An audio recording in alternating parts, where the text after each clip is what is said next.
Microemulsion.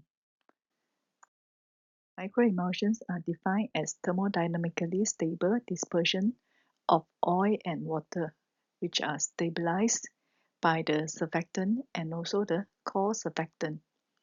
They differ from the standard emulsion.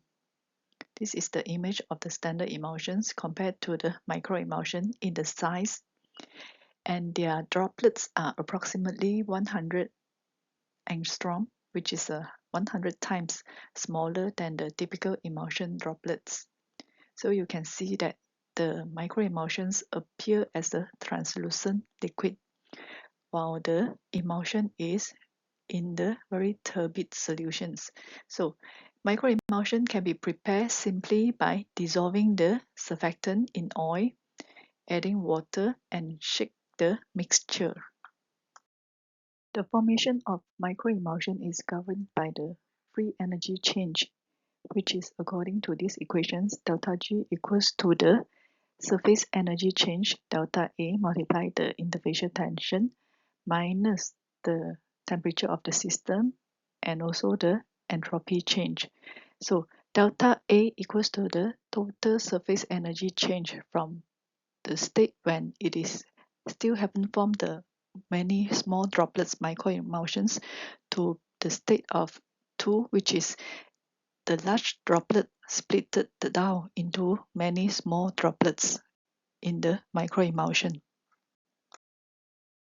The state 1 that I mentioned just now is like if you have a one large droplets as a oil phase present in the water medium. So this large droplet, it has the surface area of A1. And then we can form the microemulsions by broken down these large droplets into many small droplets with the total surface area A2.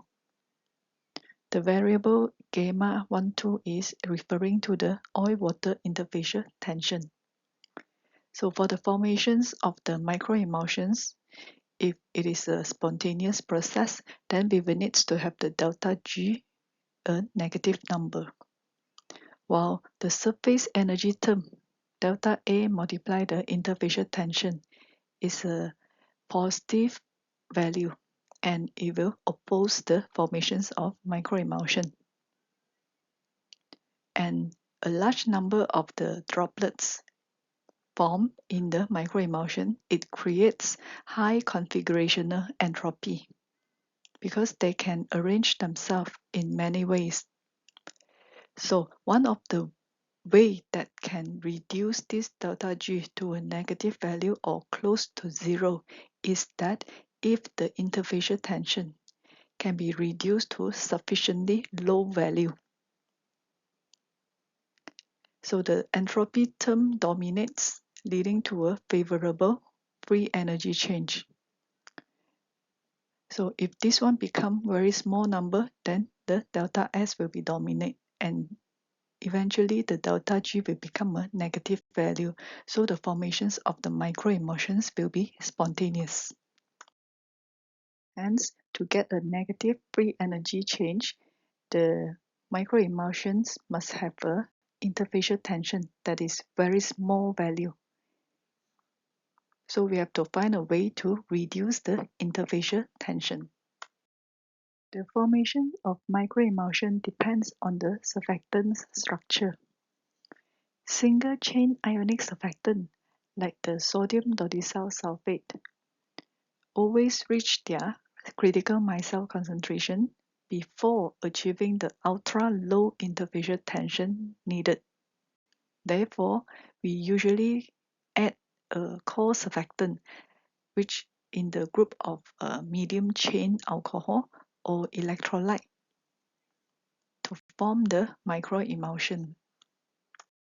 Conversely, for the double-chain ionic surfactant and some non-ionic surfactant, they do not require a co-surfactant in order to reach the extremely low interfacial tension, which is typically around 10 to the power of minus 2 to 10 to the power of minus 4 millinewton per meter.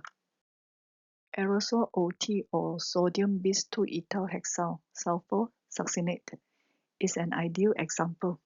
because of its wedge-shaped molecular structure that consisting of an ionic or anionic sulfonate head group and two branch hydrocarbon tail. So this geometry promotes the negative curvature formations, which is perfect for the water in oil emulsion or the formations of the reverse micelle. And this slide visualize how molecular shape dictates the curvature. For the concave structures, it leads to negative curvature. Then it will promote the formations of water in oil type microemulsion or the emulsion, while the planar structures will lead to zero curvature.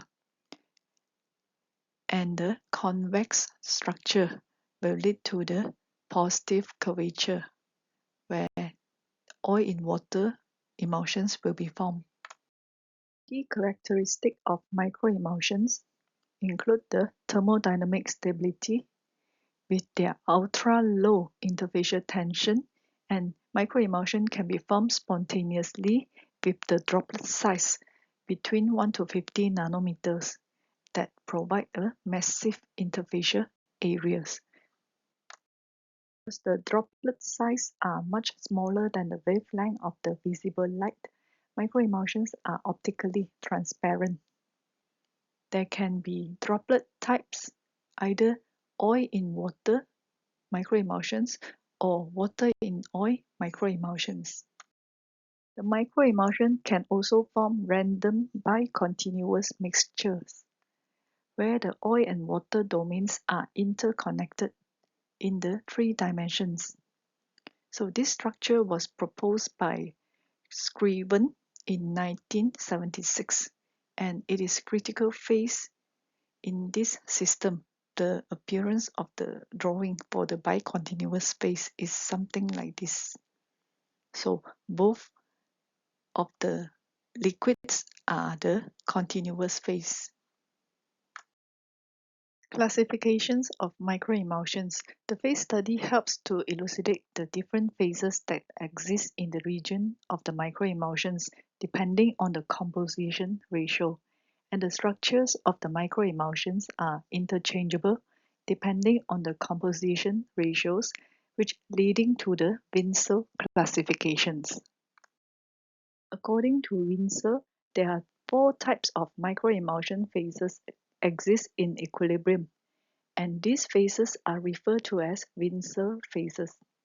So Winsor 1 is a 2-phase system where an upper oil layer coexists with a lower oil in water microemulsion, while Winsor 2 is a 2-phase system as well, where the water in oil microemulsion coexists with an excess of water. Winsor 3 is a 3-phase system where a middle phase is a bicontinuous microemulsions that coexist with both excess oil on top here and also the water at the bottom. And lastly, the Winsor 4 is a single phase. It consists of homogeneous mixture for all the components. The bicontinuous mixture are unit structural state where both oil and water phases are connected in a continuous 3-dimensional network. And they will form when the interactions between the surfactant, oil, and water are perfectly balanced. Unlike the droplet-type microemulsions, which are clearly defined as oil in water or water in oil microemulsions, bicontinuous mixtures, they are neither purely oil in water nor purely water in oil. So these mixtures are stabilized by the surfactant-rich interfacial network. And because the system is balanced by the oil and water affinities, the interface typically shows a zero spontaneous curvature and resulting in a planar interface. Their optical properties is like other microemulsions where they are optically transparent, because the domain size, which is around 10 to 200 nanometer, which are significantly smaller than the wavelength of the visible light. So as you have seen just now, bicontinuous structures are commonly associated with the Windsor 3, which consists of three-phase system in the microemulsion. So it has a surfactant-rich middle phase, which is these microemulsions with the bicontinuous structure and coexist in equilibrium with the upper excess oil phase and a lower excess water phase. Phase transition in microemulsion system involve the transformations of the mixture between the Windsor phases 1, 2, and 3 by changing the environmental conditions or the chemical composition. These transitions typically follow a specific sequence, moving from a two-phase oil in water system through a three-phase bicontinuous system to a two-phase water in oil system. Now, how salinity, temperature, and the HLB value drive the Windsor phase transitions to occur? So the Windsor transitions can occur from Windsor 1 to Windsor 3, followed by Windsor 2. And these phase transitions can be realized in many different ways by changing the concentrations of the electrolytes or change the concentrations of the buffer that we use to prepare the solutions when the surfactant employed is ionic type of surfactant. Or we can also change the temperature when the surfactant is the non-ionic type of surfactant that we use in the formulations of the microemulsions. For ionic surfactants, transitions are driven by changing the concentrations of the added electrolytes. So, the ionic surfactant possess a charged head groups surrounded by an electrical double layer, and when the salt is introduced, it will screen the electrostatic repulsions between the head group, and this reduces the head group hydrations and effective head group size. In the conditions of low salt concentrations, the strong electrostatic repulsion between the head groups creates a large effective head group area. And this favors the positive curvature formations of the surfactant. And therefore, the surfactant can remain in the aqueous phase and form the oil in water microemulsions, which results in the Windsor 1 microemulsions. While at the intermediate or at the optimum salinity, adding salts introduce counter ions that screen the electrostatic repulsion. At an optimum point, the head and the tail interactions are balanced. Then the spontaneous curvature will become near to zero, and a middle phase bicontinuous microemulsions will be formed, which is coexist with both excess oil and water. But in the presence of high salt concentrations, it will further screening compress the head groups and reducing the effective size and increasing the surfactants partition into the oil phase. And this will result in the negative curvature as well as the formations of water in oil microemulsion in equilibrium with the excess oil. So the concentrations of the salt will modify the type of the microemulsions that can be formed. For non-ionic surfactants, temperature is the primary driver of the phase inversion. Non-ionic surfactants depends on the hydrogen bonding formed between the head groups and also the water molecule. At low temperature, the ethoxylate head groups are strongly hydrated. Therefore, the surfactant behave hydrophilically. But When the temperature increases, it will disrupt the hydrogen bonding between the head groups and the water. So it will cause the dehydrations to occur and reduce the effective head group size of the surfactant and increase the hydrophobicity of the surfactant. At low temperature, the head groups of non-ionic surfactants such as the ethoxylated groups, they are strongly hydrated via the hydrogen bonding between water molecule and this head group. So this makes the head group to be bulky and leading to a positive curvature and a Windsor 1 system will be formed. As the temperature increases, the hydrogen bonds are disrupted, causing the head groups to dehydrate at the phase inversion temperature.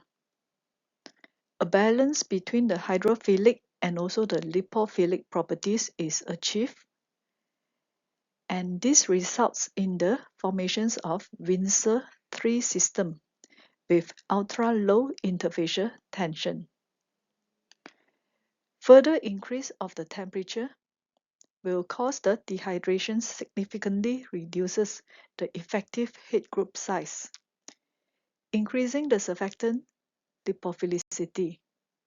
So this drives the system towards a negative curvature and form the Windsor 2 system. This diagram summarizes the parallel effect of increasing temperature, especially when the surfactant used is on this non-ionic surfactant, and also increasing salinity on the effect of the ionic surfactant towards this Windsor phase sequence. The effect of HLB, which is the hydrophilic lipophilic balance. HLB is an empirical scale for surfactants. High HLB indicates a strong affinity of the surfactant towards water, while low HLB indicates a strong affinity of the surfactant towards oil. And this HLB can be adjusted by choosing the different types of the surfactant and blending of the surfactant to adjust the value of HLB. The HLB scale provides an empirical way to predict the transitions between the Windsor system.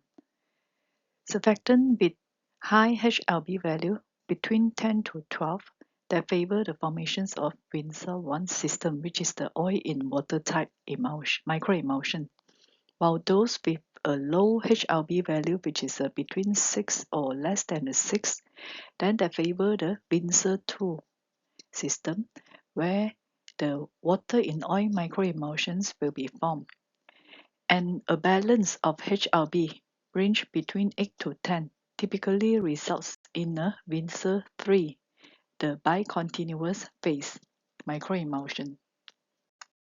The R ratio is one of the characterization concepts which were first proposed by Windsor to explain the influence of the amphiphile and the solvents on the interfacial curvature. The primary concept is related to the energies of interaction between the amphiphile layer with the oil and with the water regions. Therefore, the R ratio compares the tendency for an amphiphile to disperse into oil to its tendency to dissolve in water. If one of the phase is more favorable, then the interfacial region will tend to take on a definite curvature. So R ratio is a quantitative way to predict which Windsor phase will form by comparing the surfactant affinity for oil versus this water. In the microemulsion, there are three distinct regions can be recognized. An aqueous region, which is denoted as W, an oil phase, which is denoted as O, and an amphiphilic region, which is denoted as C. So as shown in this figure, there is an interfacial zone as having a definite composition, separating the essential bulk phase water from the bulk phase of the oil. Surfactant is dispersed in a medium consists of oil and also water, then they will have a few types of the interactions. The interactions energy per unit area between molecules X and Y is quantified as AXY. If this value is a positive, then it indicates the forces between the molecules is the attractive force.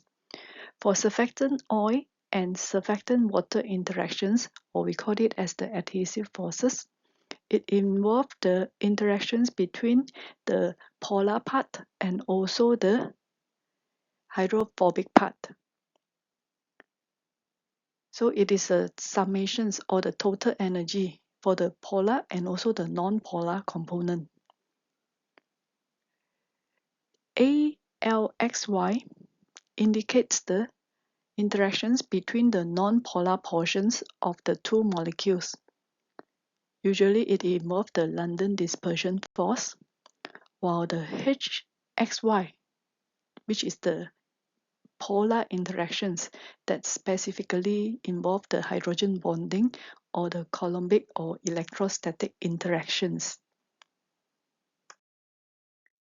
The interaction energy between the surfactant molecule and also the oil phase is given by the symbol of ACO, and it is the summations of the interaction energy between the surfactant tail part with the oil phase ALCO and also the oil phase with the head group of the surfactant AHCO, while the interaction of the surfactant with the water phase ACW, it involves the total of the interaction between the hydrocarbon tail of the surfactant with the water molecule ALCW and the head group of the surfactant with the water molecule AHCW. Both AHCO and ALCW, these two values are too small because it involves the oil phase interact with the water, or the hydrophobic part interact with the polar parts, which is not really preferable. Therefore, their values here can be ignored. In addition to the interactions between the surfactant and water, as well as surfactant with this oil phase, there are some internal attractive force that exist within the individual oil and also the water phase. These interactions are critical because they compete with the surfactant's ability to bridge the two phases. So the type of the internal interactions involve these four, where it has the interactions between the water and water. So the attractions between water molecules in the bulk aqueous phase, they will contribute to the stability. And then they will have the attractions between the oil molecules in the bulk oil phase, the attractions between the hydrophobic tails of the surfactant molecule, and the attraction between the hydrophilic head groups of the surfactant molecule. And we have to take note that both of the interactions between the oil and also the hydrophobic tails, they are not likely to interact with the water phase, because these molecules or groups, they prefer to stick to one another, so they oppose the miscibility with water. Conversely, the interactions between the water-water molecules as well as the interactions between the head groups of the surfactant, they represent the water-like interactions or the water-like attractions. These groups that stick together tightly and oppose the miscibility with the oil phase. For the microemulsion to be stable, the surfactant must effectively overcome these internal stickiness of the bulk phases. Therefore, the interfacial stability is important when there is a sufficiently small difference between these competing solvent interactions. If the internal cohesion of one phase is too strong, like in between the water and water molecule, compared to the surfactant's affinity for that phase, then the system will phase separate rather than form a stable microemulsion. So it is important that we have the sufficiently small difference in the solvent interactions in surfactant with oil and water bulk phases to ensure the interfacial stability. The quantitative mathematical framework for the R ratio or the Windsor ratio, which is used to predict the phase behavior and the interfacial curvature of a microemulsion system based on the molecular interactions. We have these original R ratio equations, which is the simplest form of the ratio that compare the total interaction energy of the surfactant with the oil phase to the interactions energy of the surfactant with the water phase. So you have the ACO represent the surfactant oil interactions, which indicate the affinity of the oil phase, and ACW represents the surfactant water interactions, which indicate the affinity of the surfactant towards the aqueous phase. Then, in addition to just concentrate on the surfactant with the oil or the water, we also have the internal interactions that involve the oil and also the water itself, as well as the head groups and also the hydrophobic tails. Therefore, it come up with this extended R ratio. So for this extended R ratio, the numerator represent the affinities for the oil phase, and AOO is the oil-oil interactions. ALL is referring to the interactions between the hydrophobic tails of the surfactant. And these forces oppose the miscibility with water, as we have seen just now in the previous slide. Therefore, they are subtracted from the surfactant oil interactions to find the leftover energy available to stabilize the interface. While this denominator represents the net affinity for the water phase. AWW is the water-water interactions, and AHH is the interactions between the hydrophilic head groups of the surfactant. And these forces oppose the miscibility with the oil phase, and they are subtracted from the surfactant water interactions. So if we predict R greater than 1, meaning that the net interaction energy in the numerator, okay, which is the oil phase, is greater than that in the denominator. So the oil phase, this value is larger than this value, then we will get R greater than 1. The net interactions is much more greater for the oil phase. So the surfactant is considered more lipophilic, meaning that the tail oil interactions will dominate. And this will lead to the formations of Windsor type 2 system, which consists of a water in oil microemulsion that exists in equilibrium with the excess water phase. So this dominance on the oil side forces the interface to bend around the water and resulting in a negative curvature. Therefore, we will have the Windsor type 2 system. This table connecting the quantitative theory of the R ratio to the physical structure and also the Windsor classifications that we discussed earlier. For R ratio smaller than 1, the surfactant is categorized as more hydrophilic, meaning it has a stronger net attractions to the water phase than the oil phase. Because the head group and also the water interactions dominate, the interfacial region expands on the water sides. So this forces the interface to bend into a positive curvature, wrapping around the oil to form droplets dispersed in water. And this results in the Windsor 1 system, where an oil in water microemulsion phase exists in equilibrium with an excess oil layer.